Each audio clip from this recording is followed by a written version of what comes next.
Hi, everybody. My name's Jason. I'm Caden. I'm Jaden. I'm Yah. And we are the Yahuwah and the Torah channel. And we thank you guys very, very much for being a part of our family. We thank you much for hanging out with our little table out in the middle of the jungle as the kids are snickering and trying to get me to laugh. Eli, what are you snickering at? I'm not. You're trying to get me to laugh. You're trying to blow our cover here. What's going on? You heard it. Nah. Anyway, it is a preparation day. Yay! All right, what does that mean? Tomorrow's the Shabbat. Yay! All right, explain to me, folks, what is a preparation day? Anyone who's coherent. It means that today we prepare is the day we clean, we cook, we do whatever we need to do so we do not have to do any work tomorrow, so that tomorrow can be a rest day, a day to Yahuwah, a Sabbath day. Okay, and so what does your mother do? Like, what does, like, today, a work day look like for her? A lot of cooking for her. She's always a stand in the kitchen. She's stuck in the kitchen, and she's always pounding out something, doing something that is amazing. And everything we have here, it's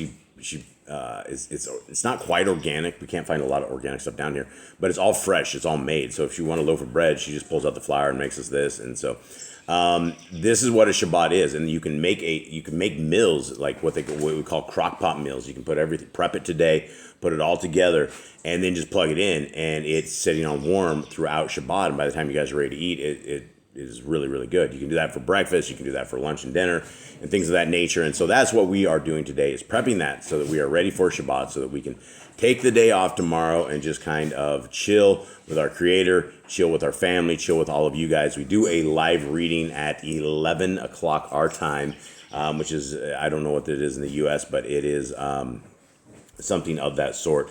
So, all right, gentlemen, how are you guys doing? Good. Anything shaking? No.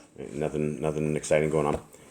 Okay, guys, if you want to be a helper in the ministry of those who are in prison, and this is how to do it. This is Yah Scriptures, and the people of our Creator, a lot of them are stuck in prisons. A lot of them are seeking our Creator. A lot of them have found Him in these prisons, and we have been, for now over a year, been corresponding with a lot of the prisoners that are in all around, people that love Yah, people that have their own little ministries inside the prisons, and they're teaching people the correct names of our Creator, His appointed times, the name of His Son.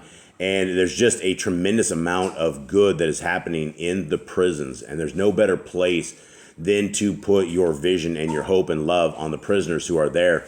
Because when you are down to that degree, and a lot of people don't think that they would ever end up in prison, but there's 1 in 3 people that have been in prison. I think it's 1 in 4 that have been in prison, and 1 in 3 that have been to jail in the U.S. And so, that's 33% of everybody that's in the U.S. that at one point has spent a night in jail or has gone to jail and bailed out. And it's real easy in a land of the so-called laws, where there's, you can get arrested for jaywalking if the cops so wanted you to. It's easy to get in trouble. And so a lot of these guys got on the wrong path, they got with the wrong people, and they ended up in a place where they can't get out. And when you have lost your freedom, you've lost your ability to make your own clothes, or to put on your own clothes, or to dress how you want, or to eat what you want, and you're segregated from life, and you're segregated from the world, and it is a hard time. And there's no better place, and there's no better people than the prisoners who are able to be receptive to this. And so what we are able to do when we are able to sell one of these books at $70, we are able to put one full scriptures into our brothers and sisters in chains. And so you guys will end up with a book that is 103 books. It is 1.4 million words, a little under that. And it is about 6 pounds, 2 ounces. And so it is the greatest English translation you will ever find anywhere. And if you would like to download this, the downloads are absolutely free of charge. They are right here. Downloads are all in the description below. The very first 2 links at the top is what compiles Yah Scriptures. It is the 2 links. It's the Apocrypha and the regular 66. And there's also the eSword. If you guys would like this for your computers, the eSword modules are available for iOS and for Android. And all of that. Gentlemen, how are you? Gentlemen, how did you guys survive this week? Is everyone good? Yeah, good. Anyone tired? I am, a little bit. A little bit. More than normal? Cage, you more than normal tired? Good. You don't look good. You look rough. All right, so here we are, guys. We are into 1 Kings chapter 5. And anybody, take me away with where we're at. What's happening to this point? Last couple of the chapters, Solomon has become king. He is starting to reign. He married some foreign women, which is outside of Torah.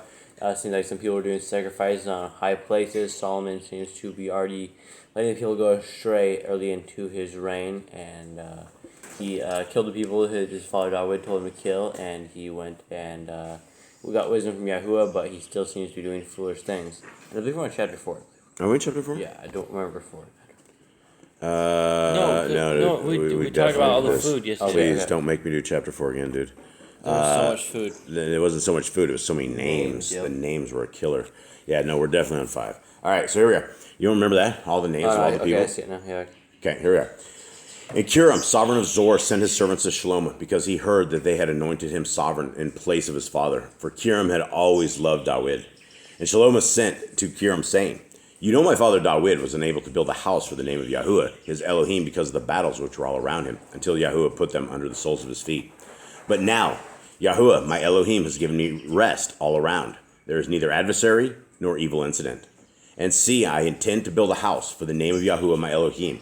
As Yahuwah spoke to my father David, saying, your son, whom I put on your throne in your place, he builds the house for my name.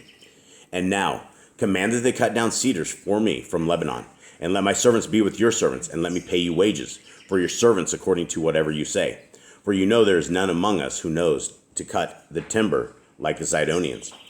And it came to be, when Kiram heard the words of Shlomo, that he rejoiced greatly and said, "Baruch be Yahuwah this day, for he has given David a wise son over this great people." And Kiram sent to Shlomo, saying, "I have heard that which you sent me.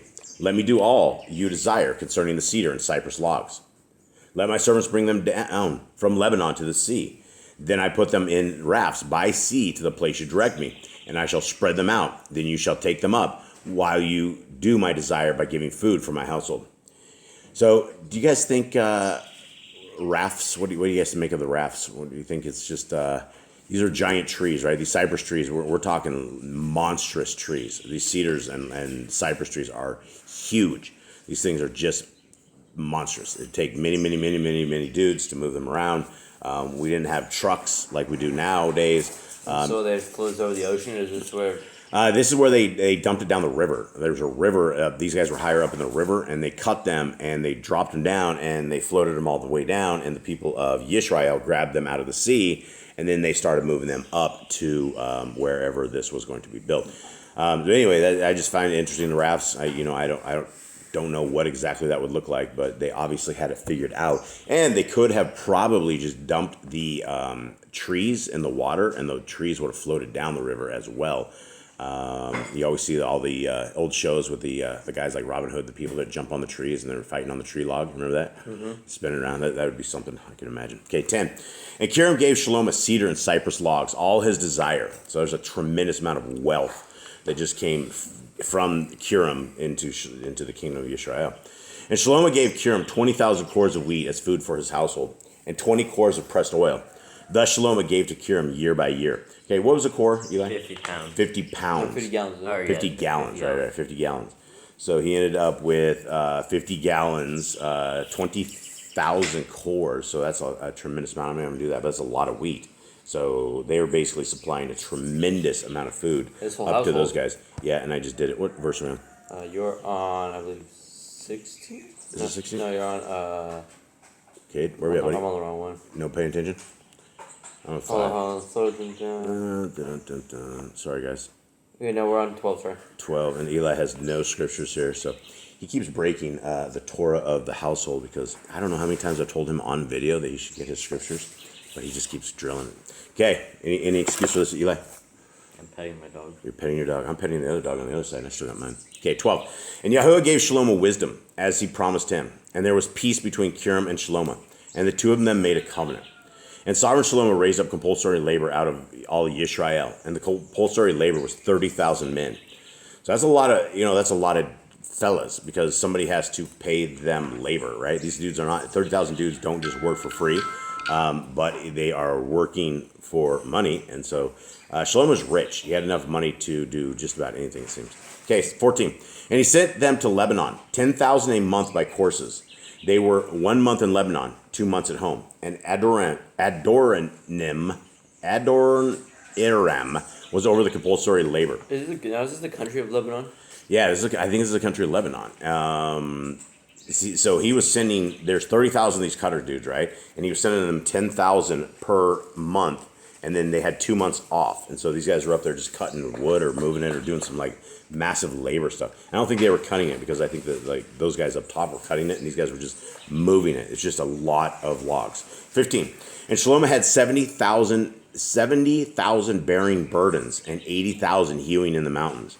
I think those were, I don't know if those were like workers or people they had enslaved or something of the sort. I think it's 70,000. Yeah, 70,000 people bearing burdens. Yeah, that sounds like a slave to me. Yeah, and 80,000 in the mountains. So we're talking 150,000 slaves or something. Yeah. But you still got to feed these people, right? You just don't. That's the keep thing. them alive. Yeah, that's the thing. You just, everyone's like, oh, they're slaves. Well, at the same time, slaves still end up with food. I mean, it might not be a great life or anything like that, but I mean, you can't just starve your slaves or they don't work.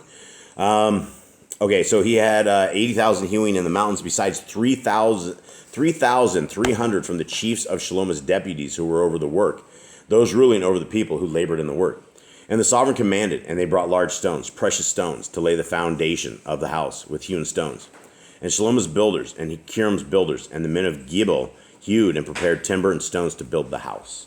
Okay, so that is it. Thank you to everybody who has followed along.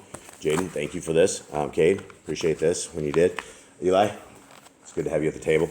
All right, everybody, that should do it. We are heading over to a day of work that we need to get this done, and we hope that you guys have a wonderful Shabbat.